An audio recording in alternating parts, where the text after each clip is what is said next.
Hello once again, YouTube. Major Tom 2417 here, formerly known as Duke Nukem 2417, although when I leave comments it still lists them under that name. I don't know why. Whatever. Today is the 30th birthday of this game right here, Duke Nukem 3D. And to celebrate, I'm going to be beating this level, Hollywood...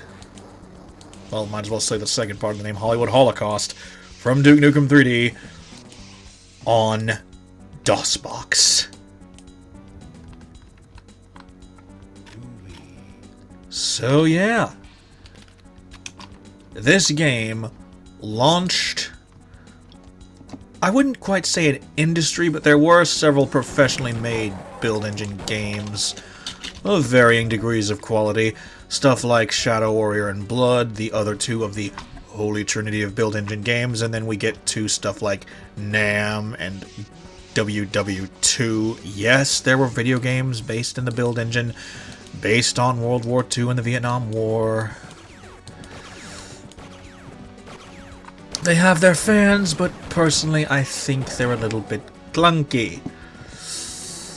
Also, making build engine games based on actual war kind of dilutes the whole impact of the history of the thing. Maybe that's just me. It didn't help the games weren't that good.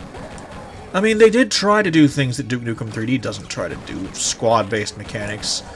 I think there may have been vehicular stuff in one or both. I don't remember particularly well, but I don't know. Shadow Warrior had vehicles. Redneck Rampage even had vehicles, although Redneck Rampage and Redneck Rampage Rides Again,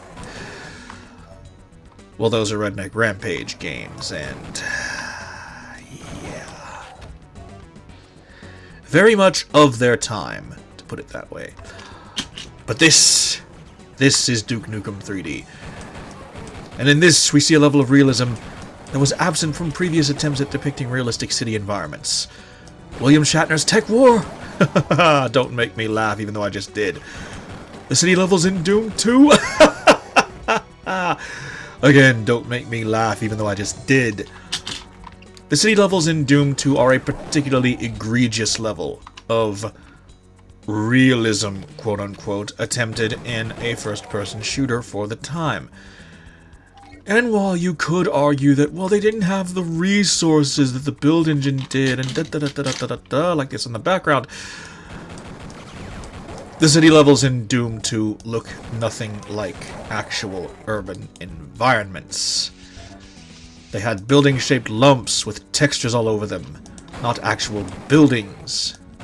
Oh, but you could go in them and you could do things in them. They weren't realistic buildings. They were realistic buildings in Duke Nukem 3D. Doom 2, not so much. For example, you can very easily tell that this is the projection room of a movie theater. This is the projector with the two reels of film. Remember when movie theaters still used film? Most of them these days have film or movies on digital files, I think. Haven't seen an actual can of film in a movie theater in ages. I did see some in the lobby one time at the theater in the town nearest me. That was years ago. I am almost positive films these days are actually distributed via digital files and not actual film. So, yeah. Correct me if I'm wrong in the comments. But moving swiftly on.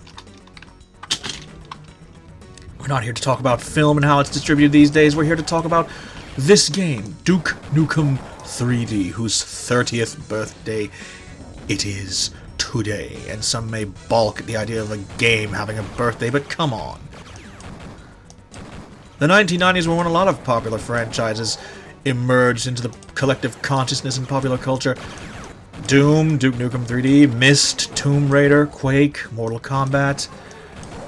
Street Fighter shed the completely obtuse mechanics of its first installment and gained massive popularity with Street Fighter 2 and its various iterations afterwards.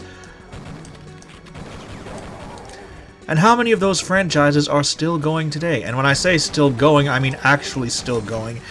and not just being mined out for licensing reasons. When's the last time there was a new Quake game? We're getting 2 new Tomb Raiders, reminiscent of the original. So yeah, fascinating stuff. Another wonderful thing about Duke Nukem 3D, interactivity. Go up to this arcade cabinet of Duke Nukem 2, press the thing, a wall opens, you get a Holoduke. Or Holoduke. Pronounced like holodeck. Except all it does is this.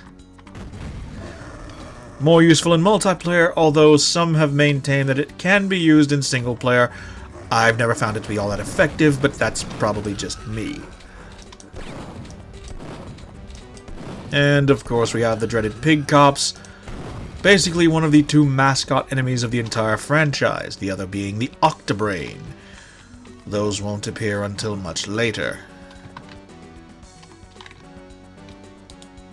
So... and with the newly acquired jetpack, run back over here. Open this. Duck, and you can duck and crouch in the DOS version. Which is wonderful. You don't need a source port to do that, unlike with, say, Doom and Doom 2. You don't need to have a source port just to do things like ducking and jumping and all that. Where is the apartment that I'm trying to get into? Because there's an apartment near... I just got into it. There it is, with all the weapons you can get in this episode. Except, I think the Shrinker... I forget if the Shrinker is available in this episode or not. And now for the fun part. Flying up here, well, this entire level is pretty dang fun, but this part is especially hilarious. And this is how I ruined the last take of this video. You fly up here, you get the jetpack, you turn off the jetpack. Who's still firing at me?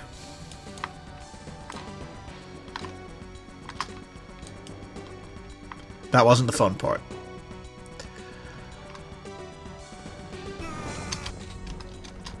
Oh. This idiot. And I just wasted all the chain gun ammo, but I think that's going to be it for this video. Thank you all so very much for liking, watching, commenting, and subscribing. A happy 30th birthday once again to Duke Nukem 3D. From which sprang such titles as AWOL. Well, the engine of Duke Nukem 3D gave us such wonderful titles as AWOL, the AMC Squad, and quite a few more. This is Major Tom 2417, formerly Duke Nukem 2417, signing out. Bye! If I didn't say it already, thank you so very much for watching, and stay tuned for more